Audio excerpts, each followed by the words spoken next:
दोस्तों मान के चलिए अगर आप एक ऐसे गांव में पहुंच जाते हैं जहां दूर दूर तक इंसान तो क्या किसी जानवरों का तक नामो निशान ना हो।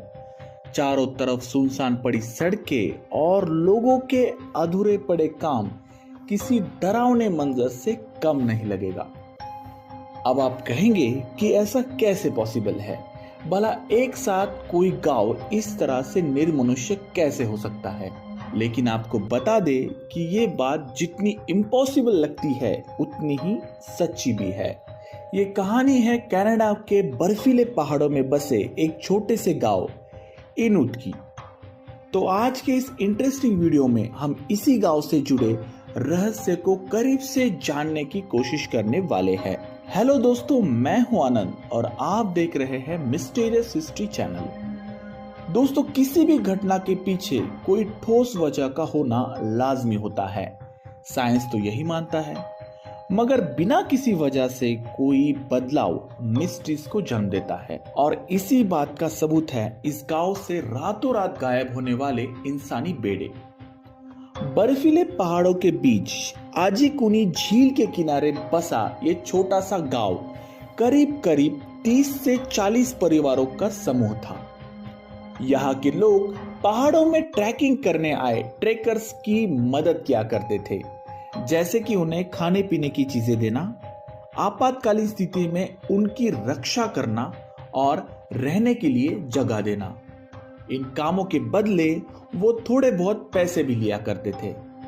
इन लोगों का पूरा जीवन इन्हीं ट्रैकर्स पर निर्भर हुआ करता था। तो इस तरह खुशहाली में जी रहे इस गांव के लोग आखिर कैसे लापता हो गए, जानते हैं विस्तृत में। इस कहानी की शुरुआत होती है 1930 में, जहां जो लेबल नाम का एक ट्रेकर बहुत ठंड की वजह से गर्मी की तलाश में इस गांव में शरण लेने की सोचता है। लेबल इस गांव में हमेशा से आता रहता था।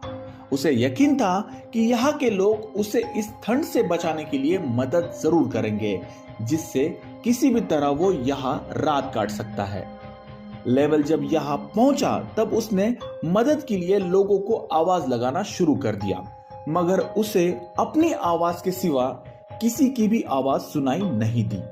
अक्सर ऐसे समय कुत्ते आपका साथ देते हैं, कोई हो ना हो कुत्ते जरूर भौंकते हैं, मगर यहाँ तो कुत्तों का भी नामो निशान नहीं था।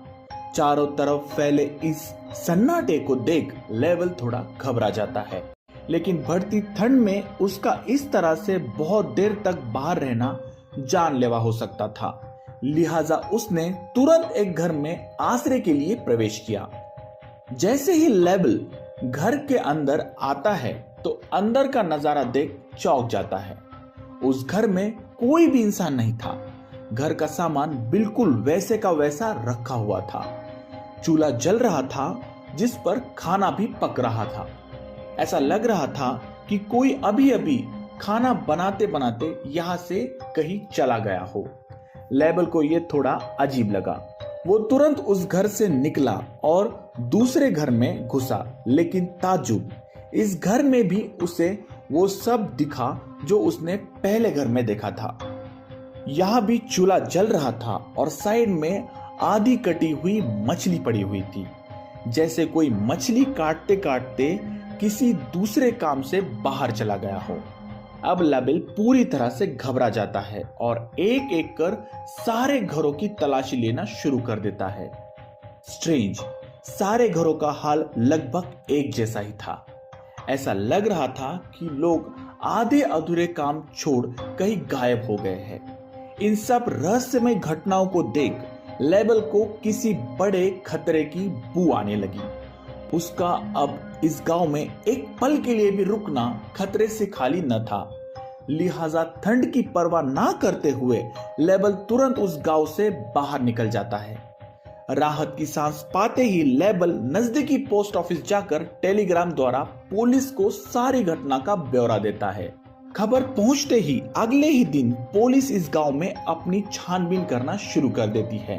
तलाश के दरमियान पुलिस के सामने कुछ ऐसी चीजें आती है जिससे गांव के लोगों के गायब होने का राज और भी गहरा हो जाता है।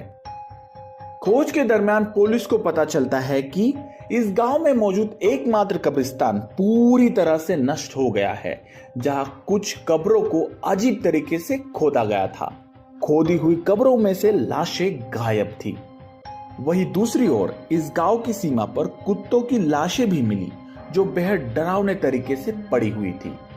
धीरे धीरे ये खबर आसपास के गांव और कबीले में भी फैलने लगी। वहां मौजूद कुछ लोगों ने पुलिस को ये बताया कि कुछ दिन पहले उन्होंने इस गांव के ऊपर एक अजीब चमचमाती चीज को देखा था। ये चमचमाती चीज आसमान में चारों तरफ चक्कर लगा रही थी। हो ना हो, शायद लोगों का इस तरह से गायब होना आसमान में उड़ रहे इस अननोन ऑब्जेक्ट की वजह से था। वजह जो भी हो, मगर पुलिस का इस घटना को माइग्रेशन का नाम देकर केस क्लोज करना एक और मिस्ट्री को जन्म देता है। पुलिस रिपोर्ट में ये कहा गया कि यहाँ बसने वाले लोग अक्सर माइग्रेशन किया करते थे, लिहाजा उनके इस तरह से गायब होने के पीछे का राज माइग्रेशन था। लेकिन इस बात पर यकीन करना उतना ही मुश्किल है जितना रात के समय सूरज को देखना। चलिए मान भी लेते हैं कि ये लोग इस जगह से माइग्रेट कर गए, तो फिर उन्होंने अपने पालतू कुत्तों को इतनी बेरहमी से क्यों मारा? क्यों वे कब्रों को खोद अपने ही पूर्वजों की डेड बॉडीज को साथ ले गए? और सबसे अहम, अगर उन्हें जाना ही था तो वे अपना सामान इस तरह छोड़कर क्यों चले गए? उसे साथ लेकर क्यों नहीं गए? कोई खाना पकाते पकाते या फिर मछली काटते काटते माइग्रेट कैसे हो सकता है? ऐसे कई सवाल माइग्रेशन की बातों को खोखला और बेबुनियाद बताते हैं। शायद आने वाले समय में हमें इस राज की सच्चाई मालूम पड़े। फिलहाल तो ये अब तक के लिए एक मिस्ट्री ही बना हुआ है। तो आपकी इसके बारे में क्या राय है? कमेंट बॉक्स में जरूर लिखें। वीडियो अच्छा लगे तो प्लीज इसे लाइक कर अपने दोस्तों में शेयर करना ना भूलें, और ऐसे ही इंटरेस्टिंग वीडियोस को देखने के लिए चैनल को सब्सक्राइब करना ना भूलें। मिलते हैं अगले वीडियो में ऐसे ही किसी मिस्टीरियस और इंटरेस्टिंग टॉपिक को लेकर। तब तक के लिए धन्यवाद।